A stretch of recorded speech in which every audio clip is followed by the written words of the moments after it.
సమాచార కమిషనర్గా పనిచేసినటువంటి విజయ్ కుమార్ రెడ్డికి ఇప్పుడు కొత్త కష్టాలు ఎదురవుతున్నాయి. అందులో ప్రధానమైనటువంటిది తనకి హైకోర్టులో బెయిల్ ఇవ్వద్దు అంటూ చేసినటువంటి వాదంతో ఏకీభవించడం.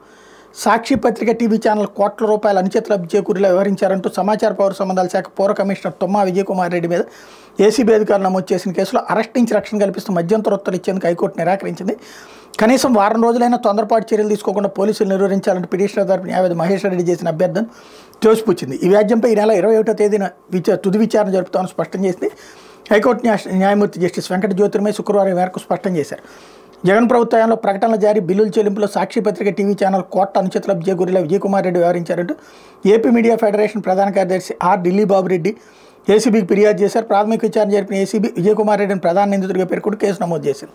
ఈ కేసులో ముందస్తు బెయిల్ కోసం ఆయన హైకోర్టు ఆశ్రయించినటువంటి సందర్భంలో ప్రాథమిక ఆధారాల్లోనైనా ఏజీ కూడా చెప్పినటువంటి నేపథ్యంలో ముందస్తు బెయిల్ ఇవ్వలేదు. అయితే అరెస్ట్ చేసేటటువంటి అవకాశం ఉండకపోవచ్చు. ఎందుకంటే ఇప్పుడు అంతే ఉంటుంది. గతంలో 2014-19లో కూడా ఈనాడు జ్యోతికి ఇచ్చుకునేటటువంటి వాళ్ళు అడ్వర్టైజ్మెంటు.